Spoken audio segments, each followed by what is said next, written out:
Hello, welcome to another video. This is the Artemis Project. I'm Simon, and I'm going to take you through the solo play and how to play of this game. So, in terms of playing solo games, it's not something I do too frequently. This is a game that I've recently been reviewing, and yep, it is 1 to 4 players, and I've played it more solo than any other player count.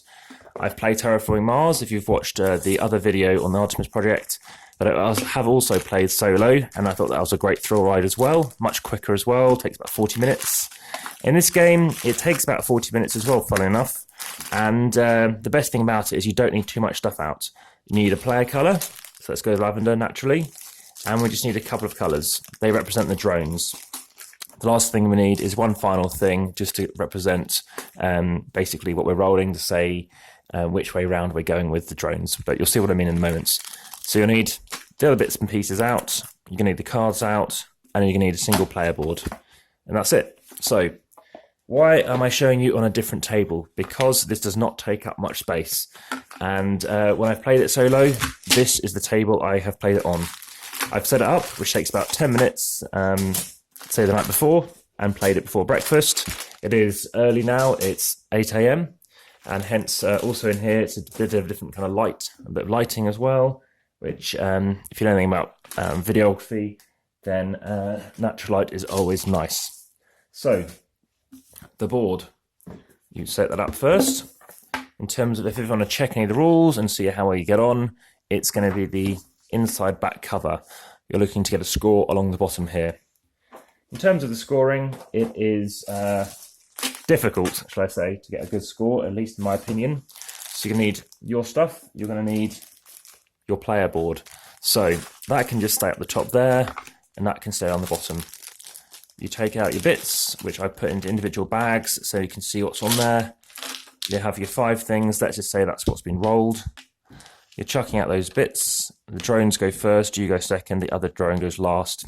In terms of comments I've had back from other videos, they've said, oh, why don't you do your review at the end? It's, then people can always navigate to find out where things are. And I say, well, true, but I like to show where components go, and therefore it actually does aid, what we're working on. So, yep, I agree, and hopefully people do like the fact they have liked the style of actually how I have been setting up the components and seeing how things go.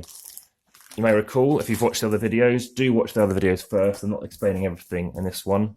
We're going to have our 6 cards. There's a pack there. What I tend to do these days is just have one, play that one, put it to the bottom, maybe not necessarily back in its sleeve, and then one round has been. You're going to need some of these as well. So that's round 4, 5, and 6. So leave those off to the side. Obviously, you'll need a few more of those. And also, if any of them are the same, you'll have to make sure you don't play with them, because we're playing as if we're playing at 2-player. So they're there. And there's a few more. But remember to not play the same ones. And remember, the same ones are indicated, as I mentioned before, because it's going to have a little symbol on it to show that there's more than one. So that's a symbol there. So basically, you play with that one, skip that one. Not that it makes any difference. Cubes are going to go out in a second. We just need to get out the cards for that. Here are the cards. So again, you could play with the top card, but just as an example, you can play with that. You can see what it is through there. Otherwise, you can obviously take it out and know how things are going on. But right at this very moment, we know that 4 cubes need to go out. And all I'll be doing is just taking you through that first sort of turn that those guys do. It's tricky compared to playing against other players, because you end up being uncertain as to where they're going to go, as opposed to players. You can see, well, they've got a 3, they're probably going to go there. So that's 6 because it's 4 plus 2. We're going to need out 5 of the ore, the minerals. So there's 3, 4, 5, and we're away. Okay, so you're going to pick your 2 colours for drones. So actually, let's change our mind. Let's go for those 2 and green. So you need a single die for green, and then that can just go off the board. You're going to need 4 dice from both packs, and you're going to choose which ones plays clockwise, which plays anti-clockwise. It's 2, 3, 4. And then that's handled. Then you're going to get 4 of these, which is a bit of a tight bag. So I'm going to go with the light blue. So here we go.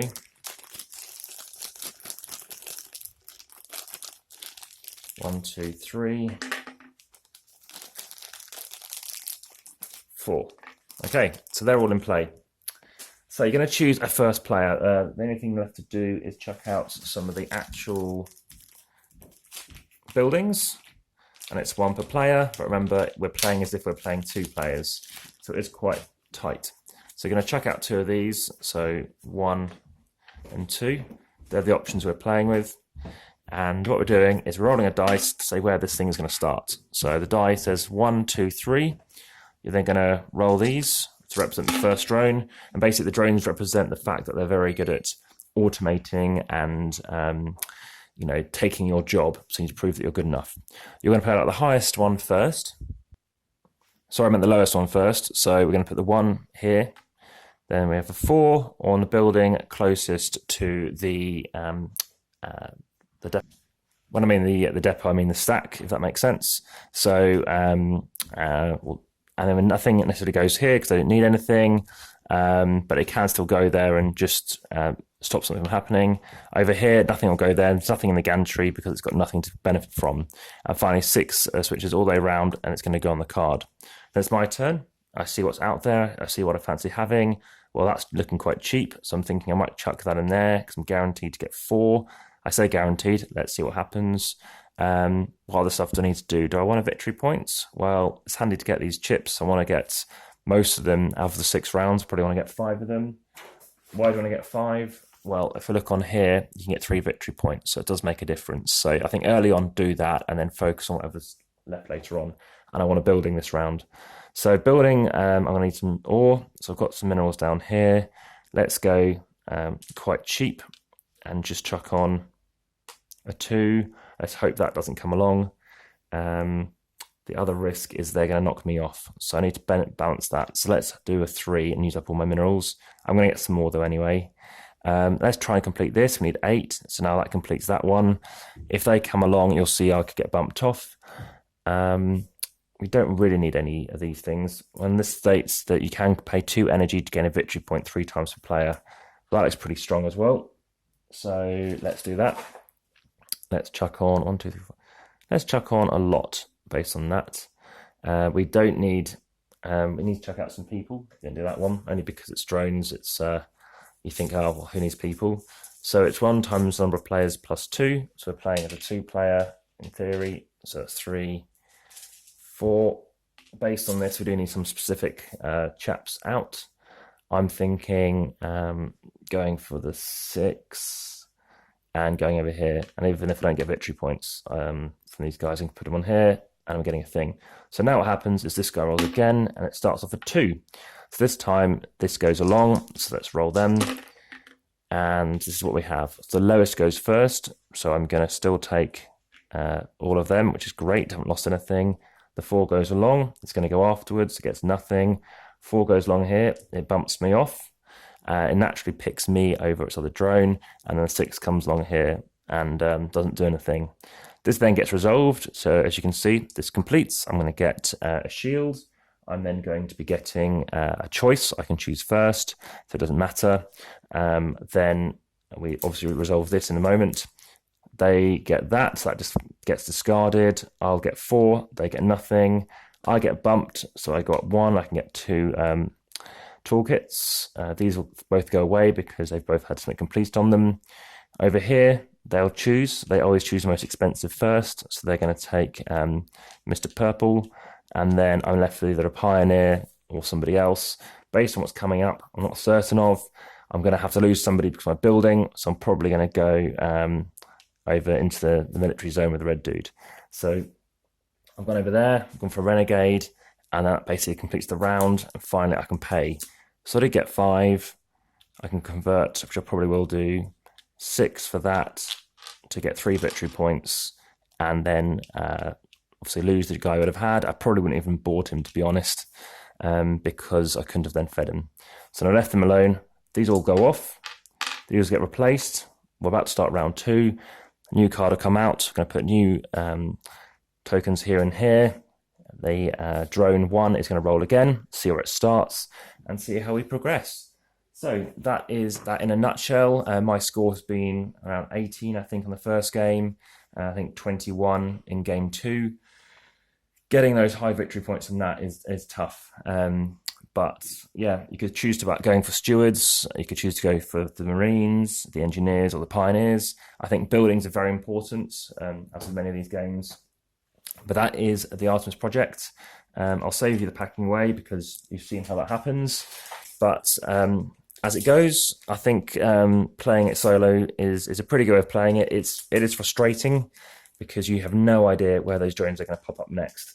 And this goes to show it feels quite thematic that they're choosing to go around and go somewhere that you're not in control of, which makes quite a lot of sense. So that is the solo play for Artemis Project. Hope you liked it. I've been uploading numerous videos since the prior Artemis Project videos, so please let me know what you think. And new videos are always uploaded, and if you wish to support the channel, please do. If you do, you'll be seeing obviously the latest videos first. I am receiving the new Kung Fu Panda game this week, so I'm looking forward to reviewing that, plus many others. So thank you very much, and enjoy your day. Take care. Bye-bye.